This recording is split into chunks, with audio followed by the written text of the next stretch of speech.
The broadcast is now starting. All attendees are in listen-only mode. Hi everyone, it's Phil Frost from Main Street ROI, and I also have Mike Roberts here from SpyFu, and we are both going to present the 10 costly Google AdWords mistakes to avoid. Mike, it's great to have you.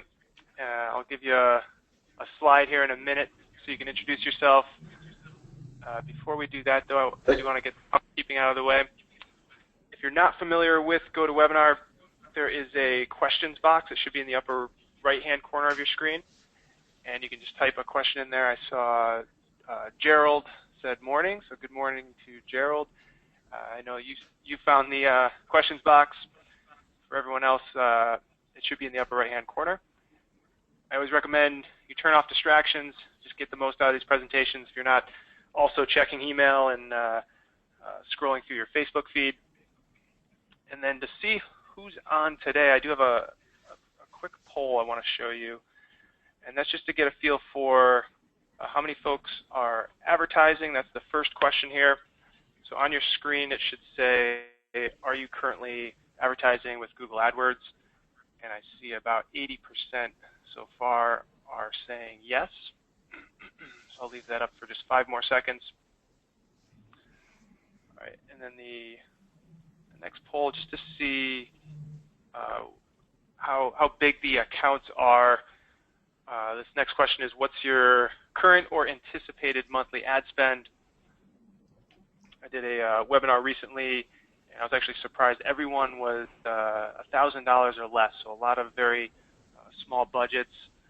In this case, actually 18, close to 20% are spending between $10,000 to $50,000. Even 6% are over $50,000 a month. So a lot of folks online today, that's really big budgets.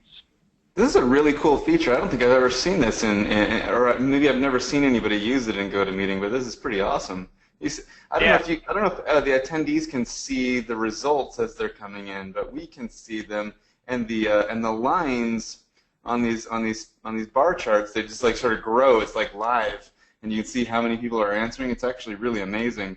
I've never seen it before. It's pretty cool. Yeah, it's a great feature. I don't know how long they've had this, but I certainly was not using it, and recently introduced this to my webinars just because it's great insight into who's on. Apparently, you guys can't. They can't see it, but man, I'll tell you, I think it's really, it's pretty awesome. Maybe I can figure out a way to screenshot it or something. It's pretty neat. Yeah, I think there is a way. So I can actually share it if anyone is curious for seeing the budgets. I think I just shared those results, so you can see 28% less than 1,000, 35%, 1,000 to 5,000, and so on. So let me just hide that. The last question, and then we will move on, I promise. Just curious if you're managing those ad campaigns in-house or if you're using an agency. It's pretty cool to see that in live action. I am totally going to use this feature. That is so awesome. That's like the coolest feature. I guess you could intersperse it into like a presentation too. Just you do a slide and then you ask people a question about the slide. This is awesome, and it comes in so fast. That's super cool. All right, cool. So I will. And I see a lot of people actually writing in. We are an agency, so I screwed up with the poll here. I should have had a third option. So let me just close that out, and we will move on here. All right, here's a quick overview of what we'll cover today. Obviously, we're going to focus on the 10 common AdWords mistakes, and then we'll also talk about how you can avoid those mistakes. We do have a couple special gifts, so I put together a special gift, and Mike put together his own gift for all the attendees at the end, and we'll have live Q&A as long as we don't run out of time. So here's a quick overview of why you should listen to me.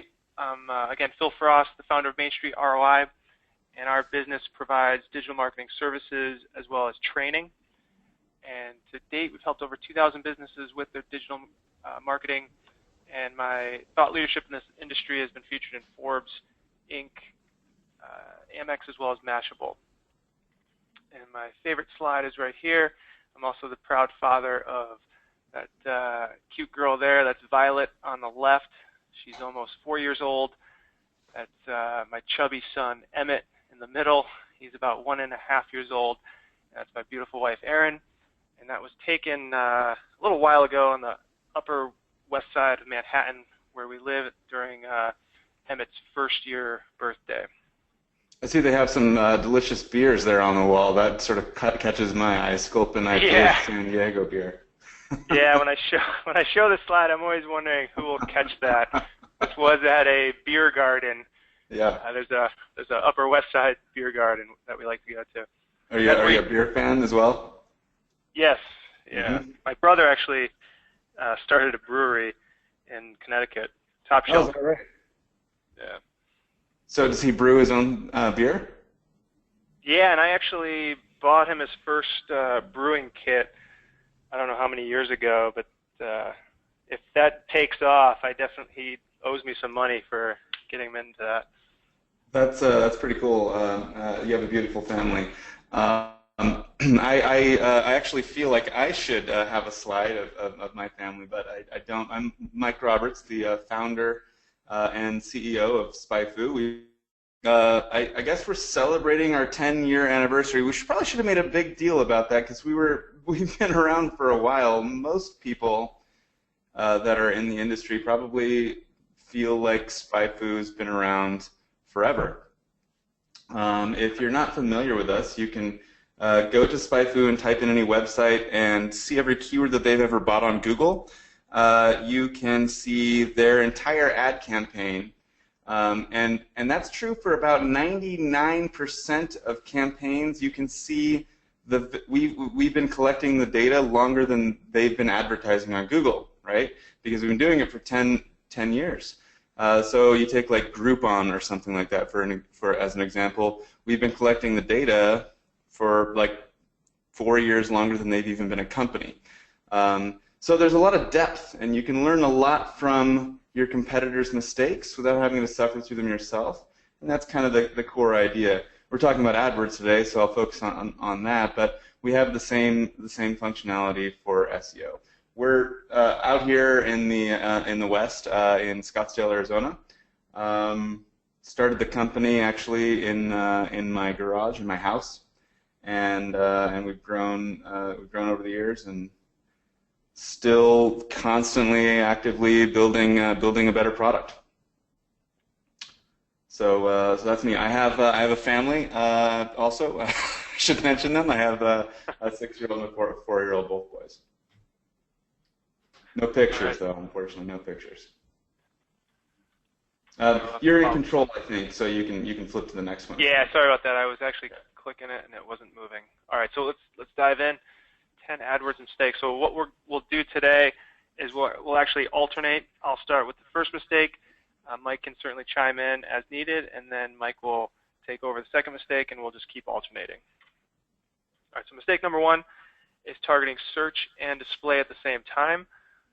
Why is that a costly mistake? Well, there's basically a huge difference between and display traffic. If you're new to advertising, that might not be obvious, but with search advertising, people are literally searching for your product or service or searching for an answer to a question, whereas with the display network, they're surfing around online and not necessarily actively looking to make a purchase. So again, prospects are searching for your product. With display, it's really more like interruption marketing. You may have heard that term, where you're interrupting your prospect who's doing something else. They might be reading an article, watching a video, whatever they're doing, maybe in a forum. They're in the process of doing something else. You're going to display an ad, whether it's text or banner, and get them to leave what they're doing to go take a look at what you have to offer. So you're interrupting them versus search. You're kind of spoon-feeding them what they actually are looking for. So it really takes a different approach and a different way to set up the campaigns, as well as different ad copy to get people to take action on a search campaign versus a display campaign. So it requires different targeting, different ads.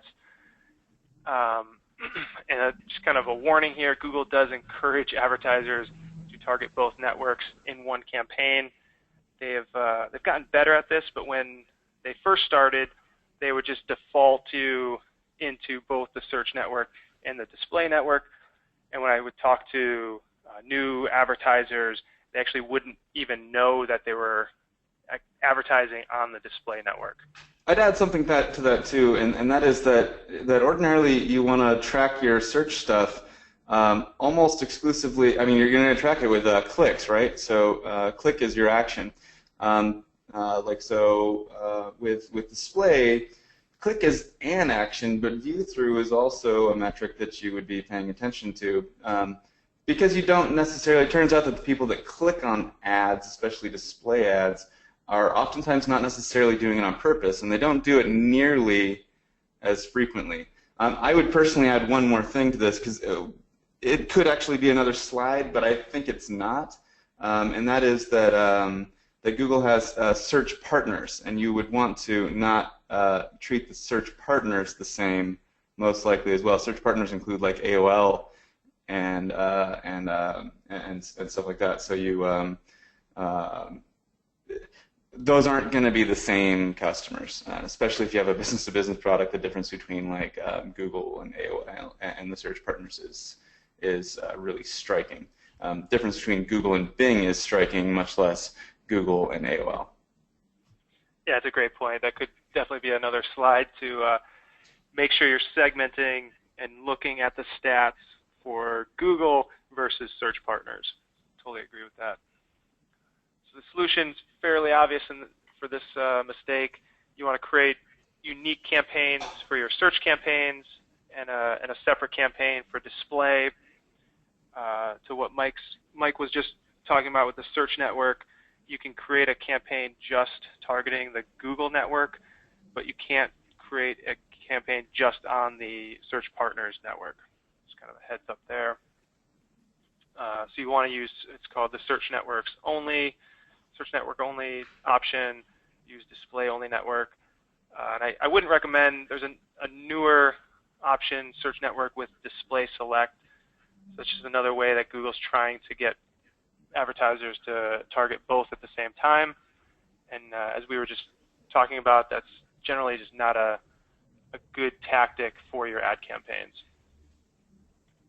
One last thing that I would add there is that just in general, you're going to get when you do those display network ones, you get a lot of display on YouTube automatically, and it might be a good idea to at least segment that out. But in general, I find that those perform quite a bit differently. But it may be because we're in B2B, so you know, people when they're watching their kitten videos are less likely to want to buy, you know, like search analytics products. Your mileage may vary, but I found that basically when I fire up a display campaign, I'm going to immediately exclude YouTube. Yeah, it's a great point. And then I don't know if you've noticed, you'll also get a lot of times traffic from the mobile networks, so you'll want to watch out for that.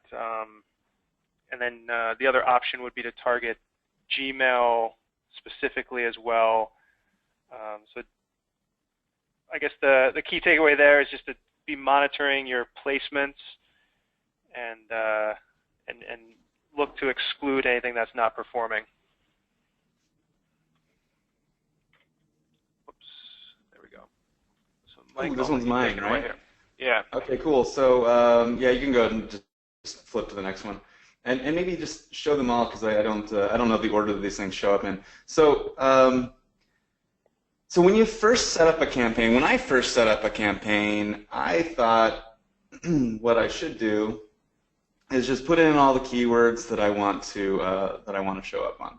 And so you take the keywords and you put them in there, and you think, okay, so what they're going to do is show my ad on these searches, right? Because you would put it in there just as you would see it. Or if you're familiar with the way that Google does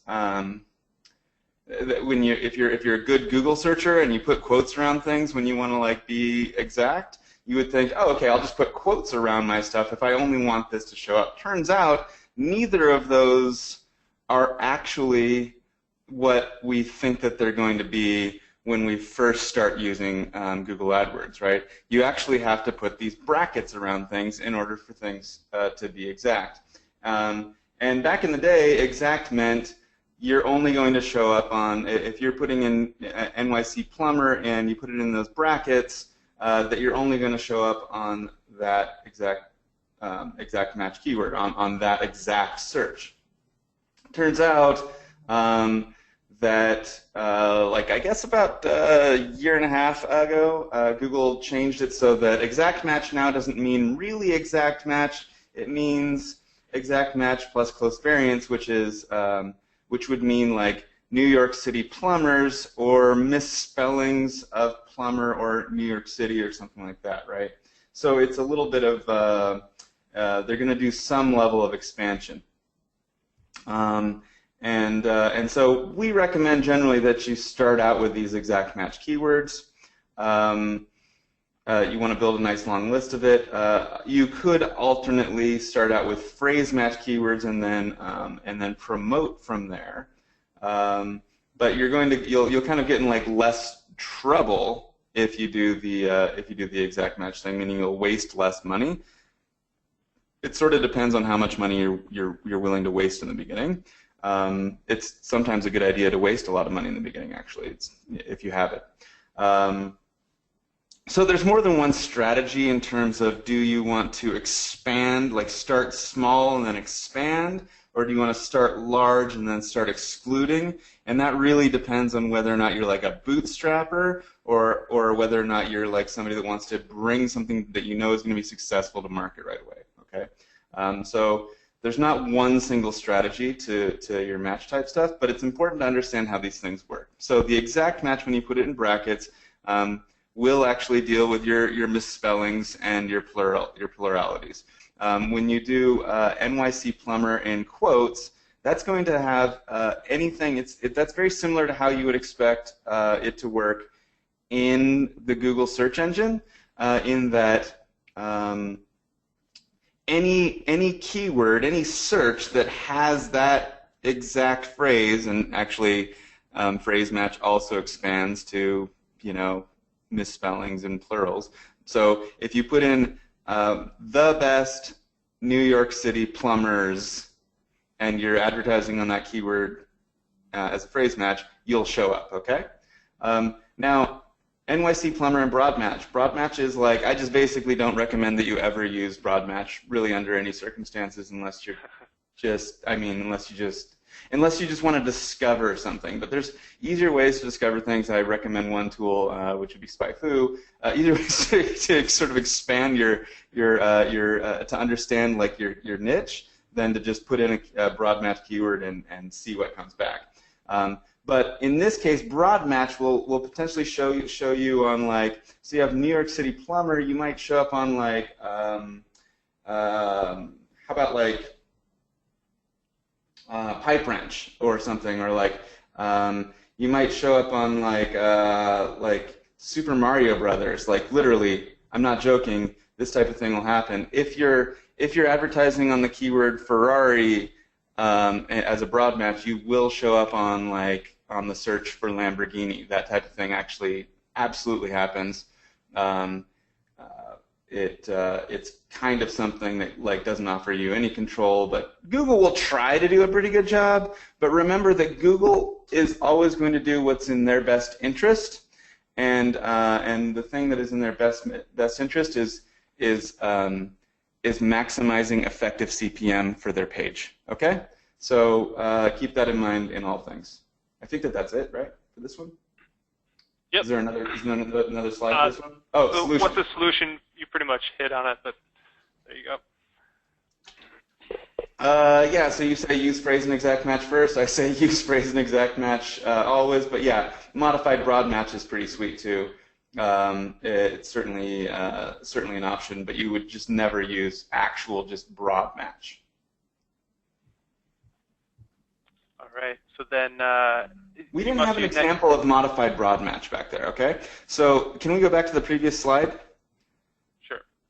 So modified broad match would be is using the plus sign. So if you're a fancy Google user where you actually know how, if you use the plus sign, that means require this word. So you can do plus NYC plus plumber, which is actually very similar to the way that phrase match would work, except that it just requires NYC and plumber. So you can say NYC hot dog plumber would actually work, okay?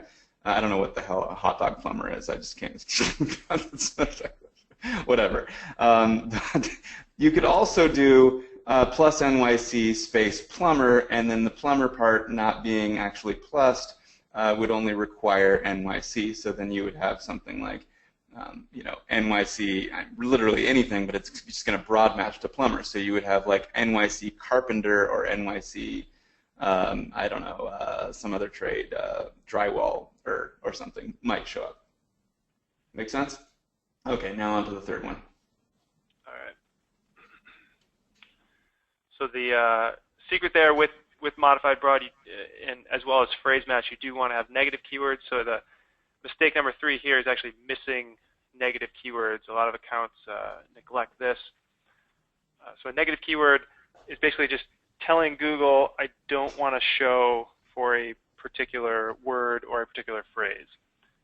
An example here for that plumbing example, if you're trying to find people looking for a plumber, you don't want people searching for a plumbing license, so you might want a negative match on that word license, and that just tells Google, hey, I don't want my ads to show if someone ever searches for my keyword and that word license. So it's pretty straightforward. You obviously want to brainstorm negative keywords. You can also use what's called your search terms report in your AdWords account, so or your query report. That's just telling you exactly what is triggering your ads. And by combing through that report, you'll typically find negative keywords that you want to add to your account. Anything to add there, Mike? Oh yeah, that report is super useful. And it's also sort of one of those hidden gems that you definitely don't find out about for. Well, first of all, there's a lot of content on Google AdWords, and a lot of it is written prior to like the search terms report existing. So if you're just like learning about AdWords, the search terms report may not have been around when the content that you're reading was written. So you want to like actually search out that particular report because it'll tell you the keywords, all the keywords that you're showing up on, so you can see all of them. Okay. Interestingly, it actually doesn't show all the keywords that you're showing up on. So SpyFu actually has a way, like one of our most popular tools is called SpyFu Combat, which lets you sort of put in like 2 of your competitors and your domain and see which keywords they're both, see which keywords only you're showing up on and they're not, right? So that's like another way to find good negative match stuff. We also have a negative match report that you can run. But what's interesting is that we'll see things that, we have like a screenshot of the SERP where we're showing people, advertising on a keyword, but then we look at, and this would be like us, right? So we're running it on ourselves, and then we look in our search terms report, and we don't see it there. So Google shows you. I mean, don't get me wrong, that search terms report is super awesome, but it's also, it's surprisingly useful to use a third party to find additional negative match keywords. And sometimes that stuff can basically save all the margin of your campaign. I would like to give a specific example. Okay, I'll give a specific example. We had like somebody come by our trade show booth once. They were advertising like I think it was like sports towels. People have towels with sports teams on them, but they were broad matching or somehow overly aggressively matching to tickets. And so so there, you'd have like USC tickets, USC football tickets, as opposed to USC football towels, and this was just completely destroying their ROI for this particular ad group that they had, and they were able to find that in one of our, we were able to show it to them. That may have shown up in the search terms report as well had they looked. I'm actually a pretty big fan of the search terms report. Yeah, I totally agree. I did want to clarify something. Someone wrote in minus license isn't a negative keyword, and that's actually kind of an old school way of showing a negative keyword, the minus sign. Google now just has a section in AdWords where you add negative keywords, whereas back in the day you would have to just put in a regular keyword with the minus sign. So just wanted to clarify that. All right, so this one's yours, Mike. Mistake number 4, not segmenting by devices. Right, so this is a useful one, and I'll give you an anecdote that's sort of near and dear to my heart, and that is most of our clients, like almost 95% of our customers use our product on their desktop. Almost nobody actually uses it on their mobile device.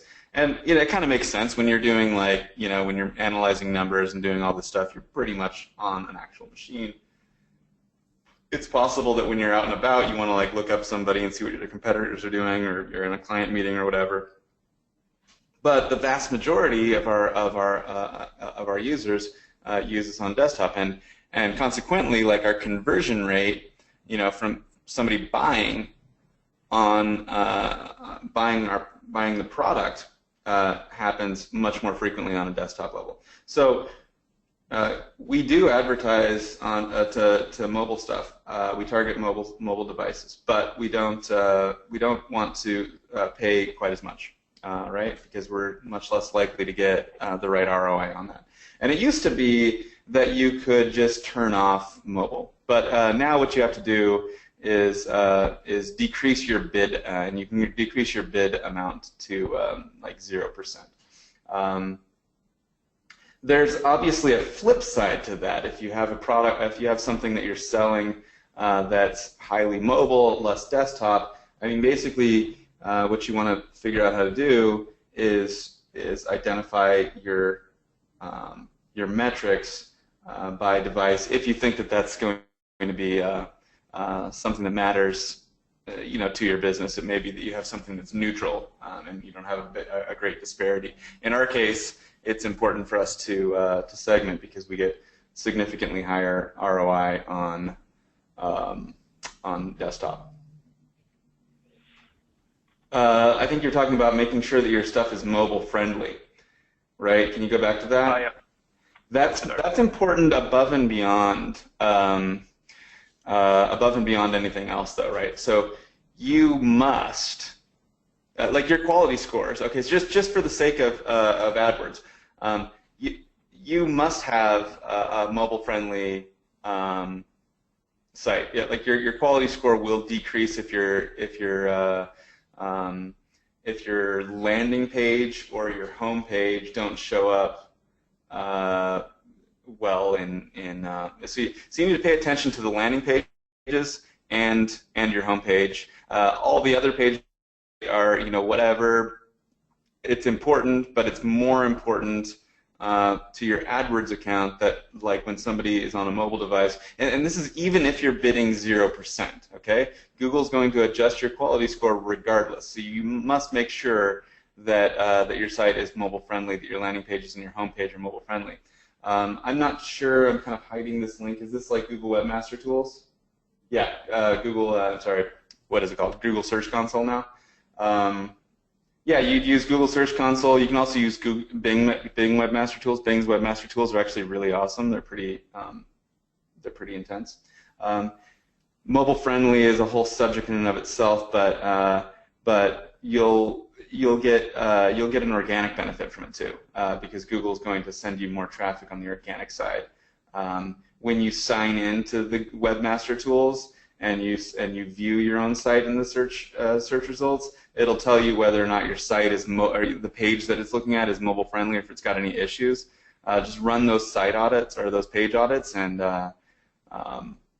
make the adjustments. It's absolutely worth it if you're spending anything, or if your business is worth anything, if you're online business.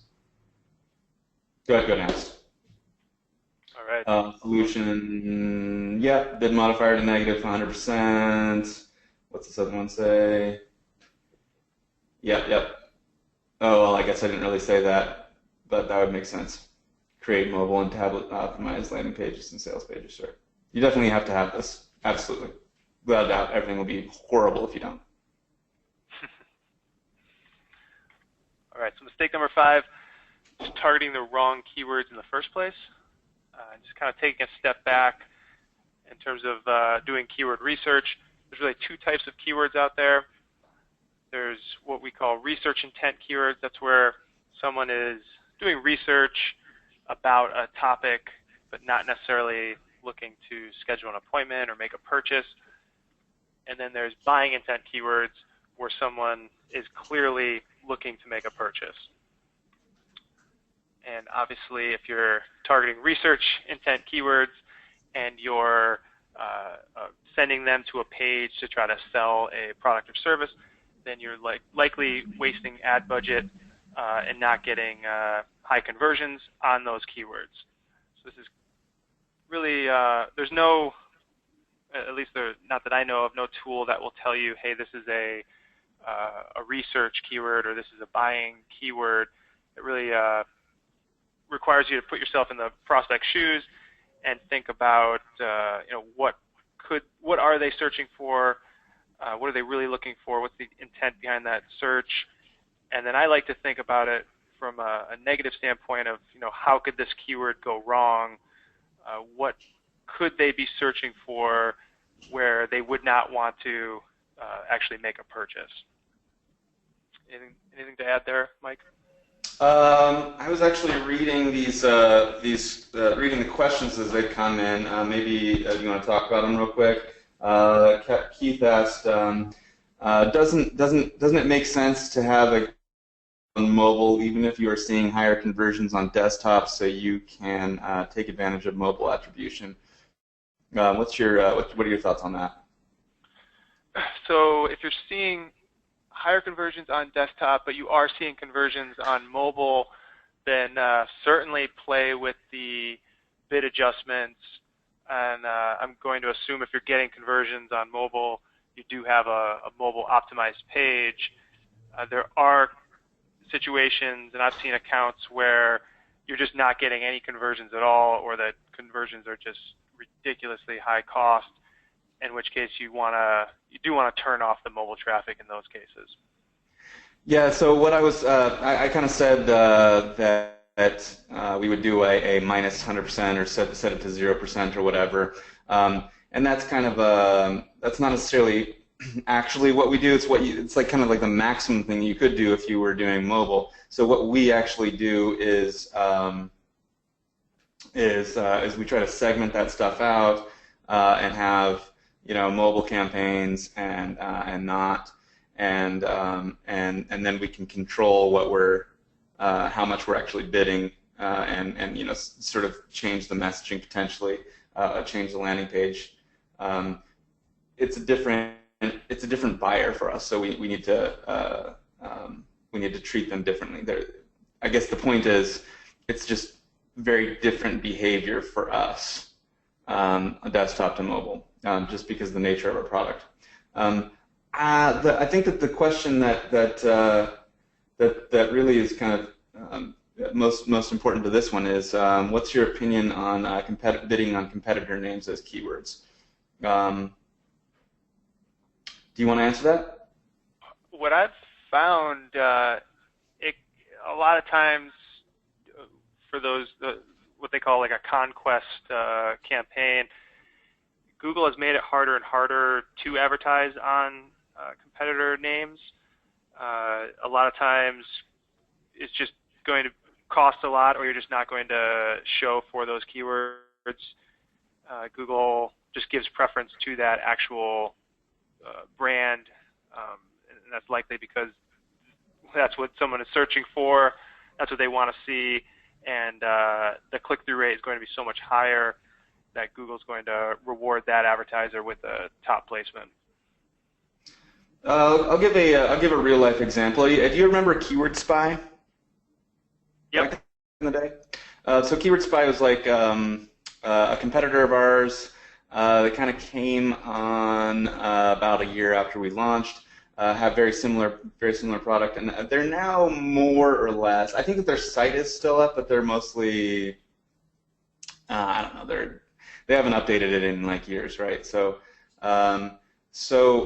When we bid on that on their brand, and it's really effective. So that's a very high return for us because there's still sort of like this, it still gets searched, but yet the product isn't satisfactory, and so people ultimately buy SpyFu instead. There's, just like other random competitors, I think that you may wind up, it sort of depends, if you can make it, if you can get a return on it, good times. But oftentimes I think that you'll find that you might get some purchases at like kind of a break-even amount, and you might feel not that great about them, and people might look at you weird. So you kind of have to weigh like this sort of social cost and sort of like the karma cost or something, maybe. Like it's not like I don't think it's bad. It's just that you might like damage your sort of. I don't know. People have differing opinions on this. It's like in the beginning, I thought that it was bad in the beginning, but now, I mean, all kinds of things are people do all. This is actually not that big of a deal. People do it all the time, and it is what it is. People need to have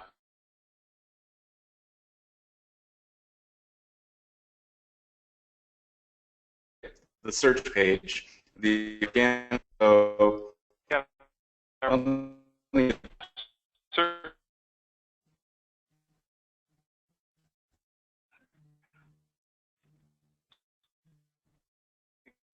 I feel like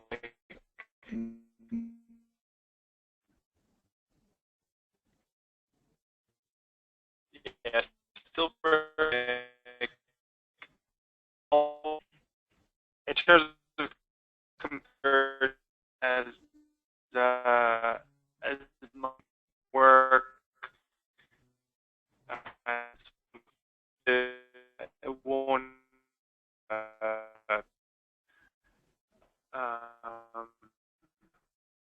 situations where and then Mike was also implications of and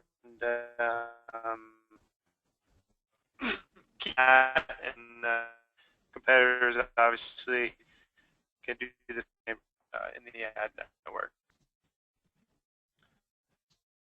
Back to types of keywords, buying intent. I mentioned this. We're searching this keyword. You want to be as you were where that person for service that you're sure organic results because Google did a good job of being it's based on people see that in research type information versus actual product or service, and that's an indication that's more. And I already mentioned focus initially on buying it. And we had a lot of comments about audio not working, but thanks, Tim. It sounds like my audio is good. Mike, are you still on?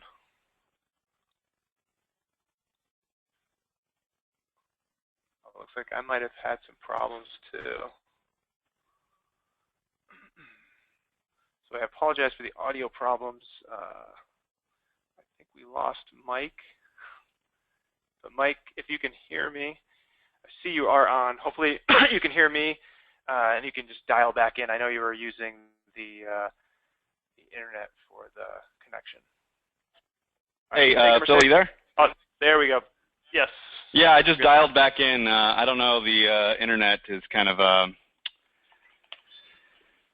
don't know what to say about the internet. No, we just got like well, actually we've had like for about 6 months like a fiber gigabit connection, or fiber gigabit to the office here, and so I figured, I'll give the internet a shot with the whole GoToMeeting thing, which I've always used. I've always dialed in, but I figured, we'll do it. So maybe I'm blaming our internet connection. Could actually be my laptop's Wi-Fi or some crap, right? But anyway, I'll blame myself. Sorry about that. Is this one mine? Yes. Yeah, I think we're good to go. Now, did my audio cut out while I was talking, or did you did it just cut out so I couldn't hear you? Do you know? Apparently it did both. So you were breaking up, and then I took over. Okay. But when I took over, apparently my audio went out too. But now I think we're good. Oh, all right, cool. What is this one that we're on? This is number 6. Missing. Sorry, I've got to move some things on my screen. I had to like figure out how to call in. Missing keywords in ad. Oh, okay. Okay. I'll load it up here. Awesome. So, so there's this concept of like dynamic insertion, where you can do like in curly braces, I believe. Like you put in the word keyword, and then what'll happen is you say something like by curly brace, keyword curly brace. You guys know what curly braces are? It's like those little parenthetical things in when you're a programmer, you call them curly braces, but they're basically right above the square bracket on your keyboard.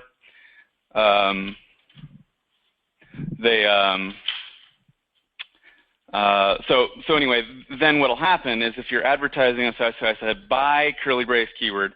If you're advertising on something like Lenovo laptop, then it'll say buy Lenovo laptop, and then so it does that for every keyword. And this is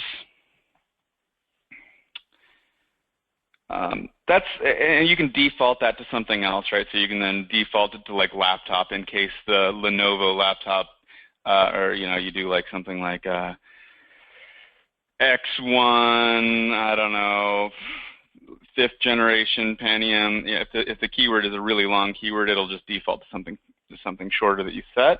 And this is kind of like the beginner rule of thumb, is you use these keyword insertion things. And the benefit is that if you have the keyword in there, in your ad copy, that it'll get bolded. And so the argument there is that if it's bolded, you get it draws your eye more. It's kind of like having the having like a phone number and stuff like that. There, you get sort of more visual gravity, and so it's a good rule of thumb to consider putting your keyword in your ad copy. But there are probably better things to do, which is focusing on like a good CTA and potentially like really making your ad copy compelling and describing things. If you can work, like just like in organic, if you can work the keyword in. And I don't want to say that the rule of thumb is wrong, but there's potentially better ways than to just put the keyword in your ad copy. It's not going to increase your click-through rate that much, or as much as a good call to action will. A good call to action with like a limited time, or a something along the lines of like in stock ships today. Those types of things will increase your click-through rate and your conversion rate more than putting the keyword in the copy. But putting keyword in copy isn't bad. I also recommend not using dynamic insertion for putting keyword in copy, because you're going to not really, it's going to come across as like weak AI or something. You're not really like, you're not going to think of all the different ways that Google's going to display this and in the different contexts. And so it's better to like do this on an ad group by ad group basis and actually work in the right ad copy for those keywords. That's my recommendation. Sort of complicated, but whatever. It's realistic. That's a good segue into the next slide. So in terms of the solution, let me load up those slides. So that's right. So it's important to make sure. In fact, an ad group of like one keyword isn't that bad. Okay. So in fact, it's kind of the where you want to get to. If you have an ultra optimized campaign, is ad groups with one keyword in it, right? Okay, you're never going to get there. You don't really want to get to an ad group of one keyword, but my point is a really bad idea is having hundreds of keywords in the same ad group. You want to segment these things down to as small as you can stomach, and really what that means is how much traffic are you getting, how many clicks are you getting? Are you getting more than like say, $20 to $50 worth of clicks a day? Then that should be an ad group, okay? And in that sense, then if you have a small number of keywords in that ad group, then you can write specific copy for it. And that takes work. And sometimes, quite honestly, if you're lazy like I am, it's better to have somebody else do it for you. Hire Phil and his team. They'll build great ad copy for you and break things down into ad groups. If it sounds like it's a daunting task, have somebody else do it, because you'll get better. You'll make more money for your customers or for whatever, right? You're just gonna do a better job. All right. So mistake number 7. Oh, what was that, Mike? I'm just I was going to say that there's just no shortcut to the ad copy and group refining thing. There's just not like a shortcut to it. You just have to put in the work. Yeah, everyone hates it. I will say that. Mm-hmm. Organizing keywords is like, come on, who wants to do this? I can't do it myself. I could, I guess, but I just don't have the patience. I need somebody else to do it. Yeah, you have to love spreadsheets. Mm-hmm. I love spreadsheets. It's almost like you have to love spreadsheets and, I don't know, organizing like a bunch of marbles or something. You have to want to really organize things a lot. Yeah. I think my wife would love it. Yeah. All right, mistake number 7. This is a big one. Landing page is not being congruent. And I'll just load this up here. So this should be fairly obvious. If your ad makes a promise, like a particular discount, or you're talking about scheduling an appointment to get some kind of service, your landing page needs to fulfill on that promise that you made in the ad. If you just send people to your home page, which is talking about everything that you do, that's just not going to have as high of a conversion rate, or it might not have any conversions, versus sending people from an ad that talks about discount to a specific landing page that reiterates that discount or that same offer. So that should be fairly obvious. You want to have a congruent path all the way from the keyword that someone is searching through to the ad copy. So you want to have the ad copy matching the keyword, which we just talked about. And taking that a step further. Yeah, they oftentimes refer to that as. Oh, sorry. They oftentimes refer to that as sent, and right. So the idea is that the consumer is like some kind of like a dog, and and they're sniffing their way to the sale. Okay, so if you change sort of the offer or the basic selling idea, then there or various aspects, even like the design and stuff like this. Like if you're doing display, you want to have a consistent visual theme all the way through, if you lose that scent, you lose the purchase. You decrease your conversion rate. So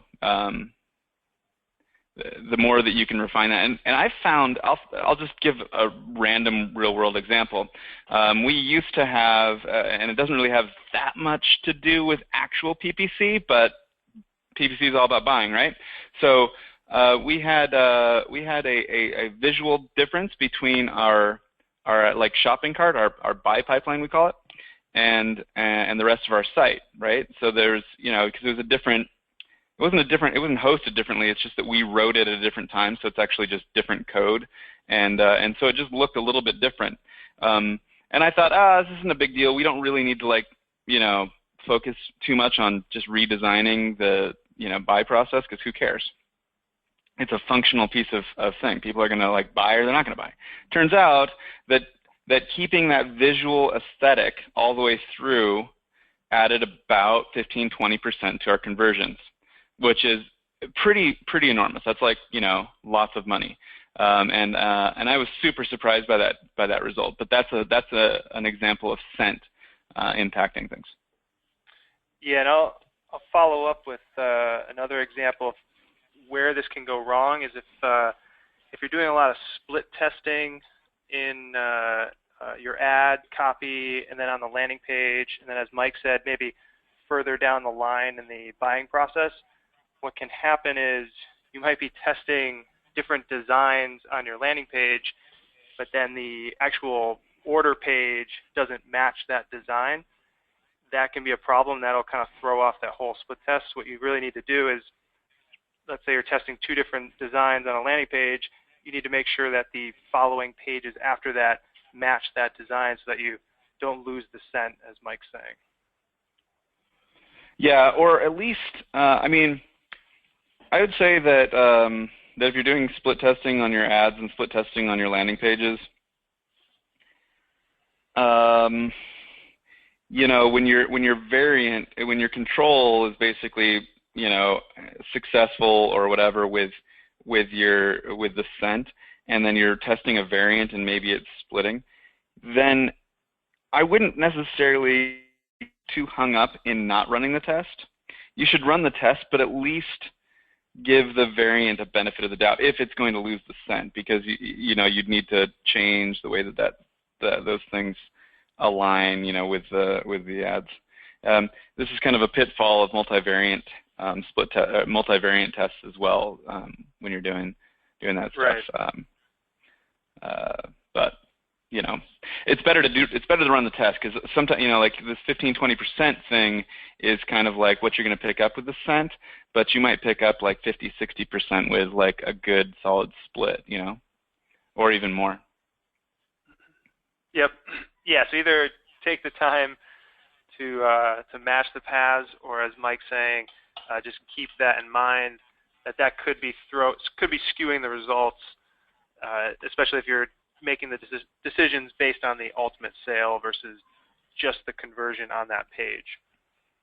Yeah, I know that I've been like we have, as a marketing team, we've thrown up like roadblocks on ourselves for fear of not doing things perfectly, and you know, you got to be practical. You know, split testing and you know, and PPC is like so awesome in its practicality, and that's like one of its biggest advantages. And so you don't want to throw that out for the sake of perfection, because perfection is hard to achieve. But it's definitely worth keeping in mind and sort of weighting the differences. Yep. Yeah, totally agree. All right. So what's the solution in terms of congruent landing pages? It actually all starts again with organizing the keywords into ad groups and then matching the ad copy to those ad groups, and that allows you to then have a landing page that's congruent or keeps the scent all the way from keyword to ad to landing page. And then ultimately, what I just said there, matching the landing page to the ad copy. All right, mistake number 8, no compelling offer. So Mike actually hinted at this earlier. I'll load up the slide for you. So, you know, huge mistake if you're writing an ad copy and you don't actually call on the person to actually, what we're talking about here is an offer, right? Well, I'm going to talk about CTA, okay? So you need to actually make sure that you cause them to act, right? So you need to say, tell them essentially something along the lines of like act now, or, you know, download your free trial or whatever, right? Like you want to say, take this action, and ideally incite them to act immediately, because, well, obviously you'll see an increase in your clicks, but you'll also see an increase in the actions that you want them to take, you know, beyond the click. But in terms of the offer, actually, why don't you tell me what you know, this is your slide. Are you talking about the CTA, or are you talking about crafting the message so that it's saying that I'm going to deliver something in particular to you? What are you actually looking for here? Yeah, basically click-through rate. So, you know, basically who has the most compelling ad copy. Oh yeah, okay. So interestingly, the ad copy itself is the largest determinant of quality score. And if you guys are familiar with quality score, it is effectively linearly impacts your the actual amount that you pay, and the amount that you pay actually linearly impacts your ROI, right? Like if you have like, let's say a low quality score, you might pay $10 a click, versus if you have an incrementally higher quality score, you might pay $6 a click.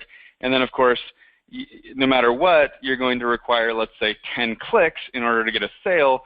So instead of paying $100 a sale, you're paying $60 a sale. So the most significant determinant, and almost like by like 80% of quality score, is the actual ad copy, right? Does the ad copy cause people to click on it? And it makes sense if you think about what I said about Google acting in their best interest, and their best interest being effective CPM. So what is the amount of money that Google makes for every page view, right? So they make money when people click on ads. So and so effectively, quality score is not the same as effective CPM, but it is it's highly correlated. It's got a really high correlation coefficient. So it's basically nearly the same thing. So an ad that has a high click-through rate has a high quality score. So you want to cause people to click. It'll decrease the price that you pay, and ultimately increase your ROI. The best way, probably the strongest way to get somebody to click on your ad, increase your click-through rate, is to make sure that your call to action is strong.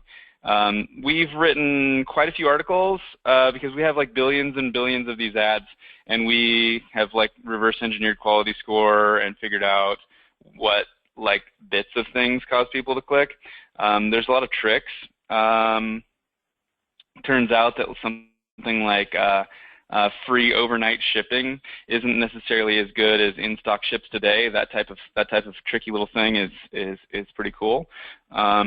We've also found that like limited time offers are better than limited supplies in terms of causing click-throughs. There's just a bunch of these sort of ad copy tricks, but ultimately you want to click. Beg your pardon? You were getting into the specific offers, so I wanted to switch the slide. Yep. You must find a way. Yeah. And so then, one thing that SpyFu offers is something we call ad history. So you can actually look at for any given keyword or ad group that you're looking at, you can see every advertiser that's ever advertised on the keyword. So you put in something like the keyword daily deals. Okay, so like I was talking about Groupon earlier, and you'll see like all of Groupon's ads that they've ever run on Daily Deals, but then you'll see all of their competitors, Living Social, and like probably 60 or 80 other competitors over time. But what's interesting is that you can see how their ad copy, how they've sort of tweaked the conversion rate of their ad copy. So you'll see for that one, for that one Groupon, you'll see like 30 different variations, A test, B test, C test, all the way through actually past Z. And then you'll see that for all the competitors. And what you can figure out if you look at that stuff is what the differences were that caused the win. And you can integrate that sort of winning ad copy that ultimately drives up your quality score into your own ad campaigns. It's really important to be able to see what lost, right? And then see the difference between what you've written and what other people have done. Yeah, that's a great tool. I've definitely used that particular part of your tool. It's invaluable to see, like what Mike was saying, that those split tests that people have already spent a lot of money on, and you spend the same amount of money. You can just take what they've learned, learn from that, and then apply it to your campaigns. Yep. All right, so I'm going to go quickly through mistake number 9, missing ad extensions. Really the key takeaway here is that ad extensions do play a role in quality score, which Mike was just talking about, that ad extensions will help you get a higher click-through rate, which ultimately gives you that higher quality score, which drives down your costs. If you're not familiar with ad extensions, let me show you what they are here. You want to try to use all the appropriate ones. They're not appropriate for every type of business. When you can, though, most businesses can add site links. Those are additional links that will be displayed below your ad. It's going to take up more real estate and basically crowd out the competitors, so you'll get more clicks. You can add location extensions, which shows your location. That's good if you want to drive traffic to your actual office or store. Call extensions shows your phone number. That's great for driving phone calls. You can also, if you're advertising to mobile devices, people can then click that button to call and drive calls that way. Call-out extensions are basically like bullet points that you can add to your ad, which again makes it bigger, takes up more real estate. Structured snippets are basically lists that you can add to your ads, and Google has a list of different categories. For example, if you sell products and you sell certain brands is a category, and then you can list the brands that you do sell at your store. And then finally, the review extension can be a great extension to add if you have a third-party review, but it is not a customer review. The example I'll use, we've set it up for clients using the grade that you have from Better Business Bureau. So if you have like an A or A+ rating from the BBB, you can add that as a third-party review. And that's obviously gives you more credibility versus the competitors that might not be displaying that in your ad. That's a good one. I hadn't actually heard about that one. We have star ratings for SpyFu. We use Trustpilot. And then so we have stars next to ours, which actually is a differentiator. Nobody else has those in our space. This stuff is pretty much fundamental. It's the number of pixels that you're allocated on the SERP, right? So my biggest gripe about site extensions is that you can't split test them, to my knowledge. So you don't actually know. We don't actually know whether or not our reviews are getting, whether or not when our ads show up with reviews, whether or not we're getting more clicks or a higher click-through rate or anything, right? So there's no way to know, but it's pretty much, would you rather have a small button or a big button? Right. If you want to cause somebody to act, right? It's like more pixels is usually pretty fundamental. It usually works better. Yeah, and Google, and Mike mentioned this, Google makes money when people click on your ad, so they're not going to put something on the ad that would deter clicks. And when we talk to Google reps, they tell us, when you have those star ratings and these other extensions, that does improve click-through rate. And since they're making money on clicks, it's pretty safe to say that they're not lying. Yep. All right, so final mistake here. Sorry for going over time. This is mistake number 10, no conversion tracking. That's kind of the mother lode of mistakes. Yes, that would be. Obviously you need to figure out what your ultimate end goal is. And if you're trying to sell something, you absolutely need to be able to push in the conversion tracking for AdWords. But you need to do this. You need to have a receipt page that pushes your purchase amounts and whether or not a purchase happened into Google Analytics, into AdWords. You'll probably want to do that for everything that you're doing. Facebook will have one. If you're doing split testing, you'll want to have that go into your VWO. But then there's like these other integration points between your various tools. So it's this constant like cycle of trying to integrate your. Okay, first of all, you need to have the tracking stuff in for your AdWords stuff, right? Okay, so there we go. That's all you really need to do. But actually, everybody everywhere always has this constant evolution of trying to like make everything even better and better and better. But if you don't have it to start with, then you're just like you're flying completely blind. It's kind of obvious and makes. But sometimes you just want to get started really fast. Don't get started really fast. Implement at least the tracking, because you need to know how much money you're making. Yeah, so I'll just list on this slide. These are the different conversion tracking tools that you can use.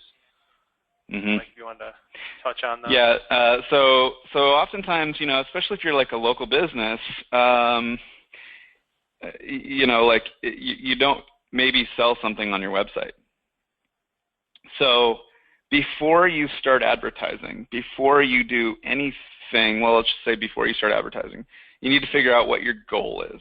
And actually, in a way, before you actually design your web page, you need to figure out what your goal is. And usually, and oftentimes, that's actually creating an inbound lead, and sometimes that's via the phone, right? So if you want to cause somebody to buy something, then you want to put that sort of front and center. If you want to have somebody call you, you put that front and center. If you want to create some kind of offline sales, I'm not quite sure what that's going to be. I know what it is, but tracking it is tricky. But no matter what, the easiest thing to track is like somebody buys something on your site and you have a receipt page. Probably the second hardest thing to track is creating a phone call. But no matter what, don't start your campaign until you're able to track your results, and don't even really think about doing anything until you know what you want to have happen. So yeah, that's that, I guess. What'd you have? That was good. I could just follow up on the offline sales import. That's more complicated, but did want to give everyone just kind of a heads up that does exist. And the way it works is every click on an ad gets a unique ID, and then that ID can actually get sent through your contact forms or your, let's say, free demo forms, whatever form is on your site. That ID can get sent through, and then if you track a sale, let's say you have a sales team and each month you track all of your sales and the revenue from those sales and match those to that unique ID. You can upload that into Google AdWords. Google AdWords will match that up and report on exactly what keywords and ads were clicked on that generated the offline sale. Cool. Hey, so somebody asked a question here. Does Main Street work with organic as well? Yes, yes, we do. Sweet. That's Sam. All right, so quick recap, and then we'll get to the GIFs for everyone that's still on here. We talked about targeting search and display in separate campaigns. Using wrong keyword match types is a big mistake. Missing negative keywords. Not segmenting by device. Targeting the wrong keywords in the first place. Missing keywords in ad copy and not organizing your keywords into groups so that the ad copy matches the keywords. Not having a congruent landing page, or as Mike mentioned, losing the scent from keyword to ad to landing page. Not having a compelling offer versus your competition. Missing ad extensions. And the mother of all mistakes here, no conversion tracking. Now here are your GIFs. First I'll go through my gift, and I'll let Mike explain the gift from SpyFu. So we actually put together a special AdWords bundle. It's 2 of our training courses. One is how to set up a profitable Google AdWords campaign. Another is how to optimize a Google AdWords campaign once it is set up. And we'll also include a AdWords campaign audit. And you can see that you can go to our site. We actually sell those courses. Each are $97, and an audit is $300. So that's a total value of $494 that we are going to give for $97. And you can go to mainstreetroi.com/AdWords to redeem that. I'll let Mike explain his offer here. So it's 25 per. Let me hold on. I was reading all the questions that are coming in. Looks like it's 25% off of the first 3 months of SpyFu. So obviously follow that bit.ly link. You can probably hop on live chat if you want to. If you don't want to click, I don't know if you can. You have to type in that bit.ly link, right? You can't click it from. It would be sweet if you could just click on your screen right now. You can put that in the. That's a good idea. Put that in the. So there's a bunch of questions that are really awesome. This is like amazing questions. Normally we don't. I mean, I don't know. You probably get all these questions all the time, but these are really good questions, I think. And I just told somebody, oh, actually I didn't tell them that I would answer this, but Barbara asked, how can I find out if my competitor is bidding on my name? Important. Okay. So you can go to SpyFu, type in your competitor's domain name, and you can see every keyword that they bid on and have ever bid on. And what you do is you click on, if you're there, you would click on the PPC overview, and then for your competitor, and then it'll show the list of keywords, and you do view more, and you can download that list. You could also filter that list by your name and see if they're showing up there. Do you want to go through some more of these? There's a whole bunch of them. They're great. Or do you want to let people go? So I say we let them. I say we keep going. I can stay on for another 2 minutes, and then I unfortunately have to run out to pick up my kids from daycare. Oh man. Okay. But well, I do want to let everyone know that this was recorded, and we are sending a replay. I saw a bunch of questions asking that. And then as far as answering questions, because we definitely won't be able to get to them all, I'm happy to follow up with people. And Mike, I don't know if you're open to that as well. Yeah. I can answer these questions here. It looks like there's here's one question that's kind of straightforward maybe. What about payment sites? This guy's talking about probably the cent.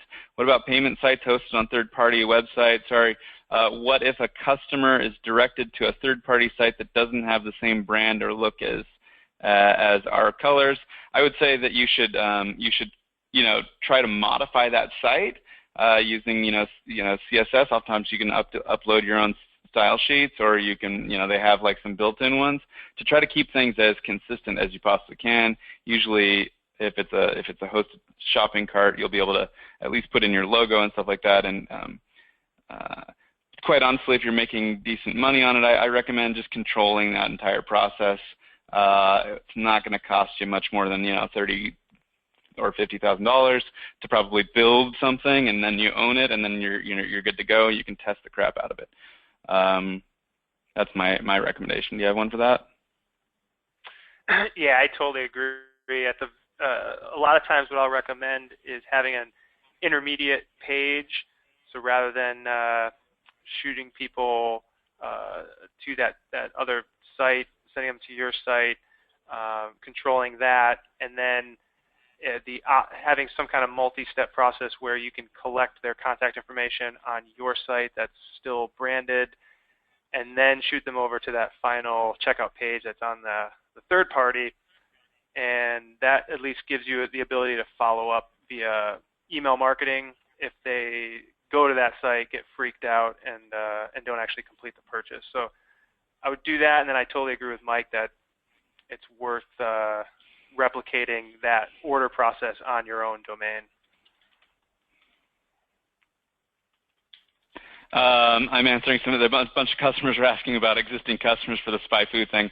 I'll stay on here. I'll hook you guys up with something.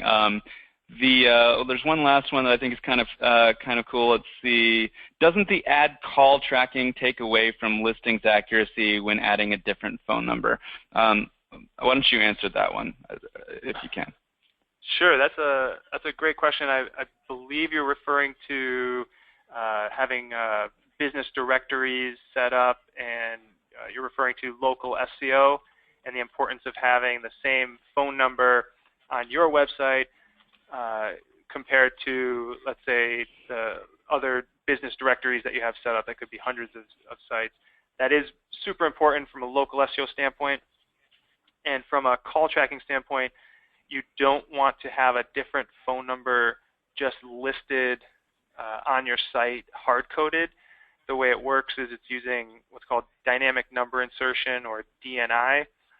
And this gets a little bit technical, but all you need to know is that your site displays your basic default phone number, and then dynamically when people come from the ads, that phone number will only change for those people that came from the ad. And that way your phone number on your site matches all of your business directory sites.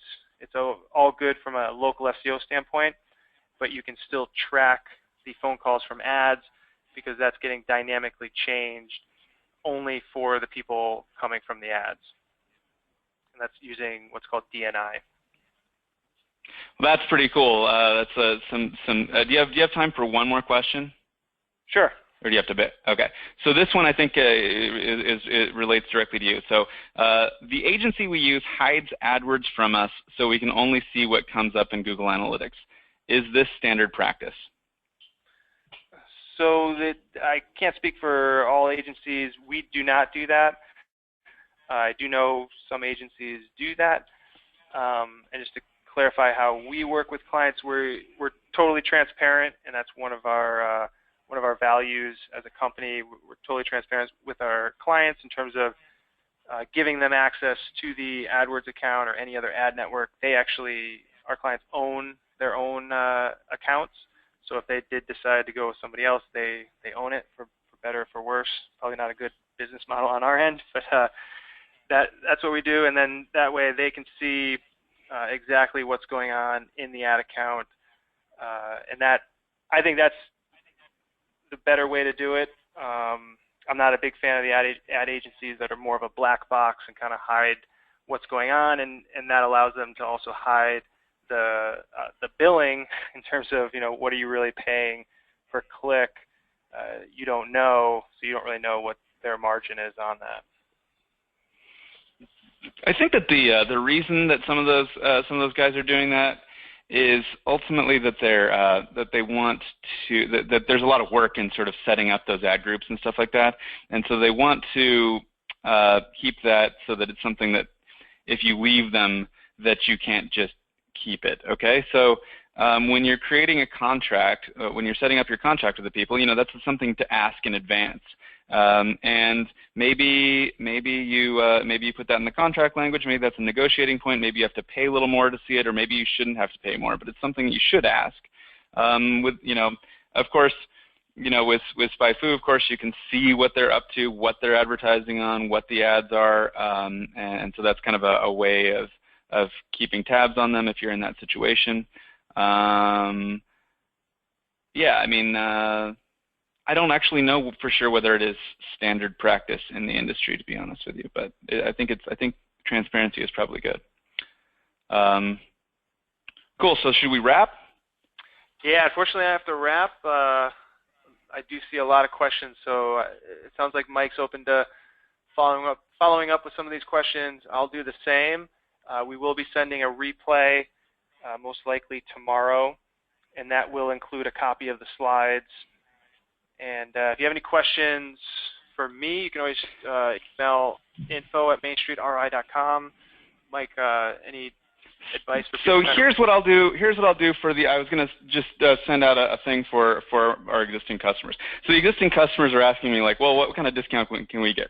So here's what I'll get for you guys is I'll upgrade you to the pro plan, the pro annual plan, for the price of an annual. So for the price of a normal, like if you're currently like a SpyFu basic $79 a month subscriber, then I'll upgrade you to the pro plan for $300 less off the annual. Okay, so instead of it being $8.99, it'll be $5.99 for the annual. That's like basically $49 a month for what is normally $139 a month.